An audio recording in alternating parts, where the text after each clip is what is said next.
Guys, I am so excited for the Ocarina of Time coming out. I went out impromptu trip and took my son and got him a Switch 2 with Donkey Kong Bonanza. He was dumbfounded, to say the least.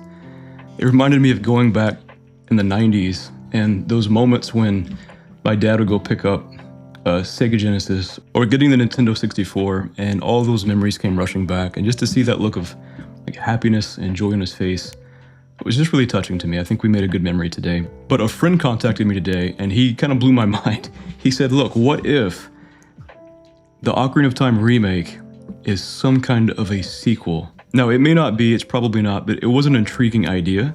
Now, of course, Majora's Mask is the real sequel to Ocarina of Time, but what happens, what if this is Link going back after putting the sword back in the Temple of Time, transporting back through time, and he's a child again, but he has all these memories of a lifetime lived.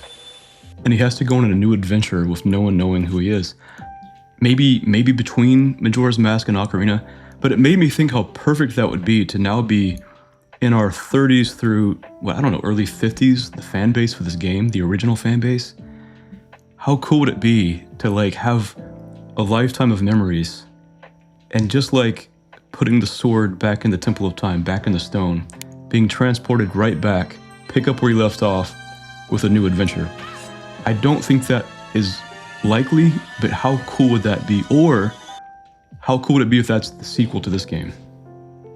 I think that would be just really fitting for people my age. But it also got me thinking, what is the ocarina itself going to sound like? What is the music going to sound like? Because now with Breath of the Wild, Tears of the Kingdom, you have fully symphonic, you have symphony music. You have almost modern piano, almost like a jazz type sound mimicking your actions in the game. And I think that's cool and beautiful, these broken, fragmented symphonies in this wild world. How is that going to translate to Ocarina of Time when it's Hyrule kind of in its height? There's no reason to limit the sound to what the 64 was capable of. Unless we just do it for nostalgia, and I wouldn't hate that. But you might get the opening theme of Ocarina of Time with fully modern symphony, high quality, 4K with 4K sound, as it were. But what is the ocarina going to sound like? I thought about the 3DS remake. I was in the Marine Corps when I played the 3DS remake. I was in the barracks and I was working really hard, just trying to stay locked on. A lot of my friends are going out and doing some, they're going to clubs and things like this. I wasn't married at the time, so I'm trying to stay locked on. So I got a 3DS, and I PT in the morning.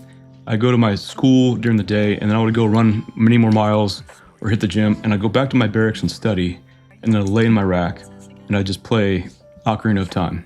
Crazy enough, it's no longer from the 2026 remake on Switch 2 to the 3DS remake than it was from the 3DS remake to the 1998 original 64 game. That just shows me how the passage of time changes as you grow up and you move out and you start to get older. Not to get too sentimental, but this game really kind of got me through some hard times. It was kind of an escape from some things going on in my life. And I've talked to lots of people, and they say, some people have told me that their parents are going through a divorce or some hard times. And this was a bit of escapism, but in a good, healthy way. It was a fantasy that was accessible to a kid, but heroism, fun, adventure. And I kid you not, I've hit my 40s, and every now and then I'll still play lo-fi Nintendo music while I'm doing paperwork or something. And to this day, occasionally, I'll sort of daydream and sometimes even dream about Soraya's song, about a boy who was shipwrecked on an island and met lots of friends, one of them who looked a little like Mario, and then one day he figures out it's all a dream and he has to wake up, and all the people he made, all the friends he met, the little girl on the beach, exist now only in his mind. So I wonder what Soraya's song, Zelda's Lullaby, the Song of Storms, all these memorable things from our childhoods are going to sound like. I don't think they have to sound the same, but I hope they maintain that charm and mystique. Hey, subscribe if you want, like if you want, leave a comment for the algorithm. If not, that's cool too. But I hope you know that your life matters. Be safe out there. God bless.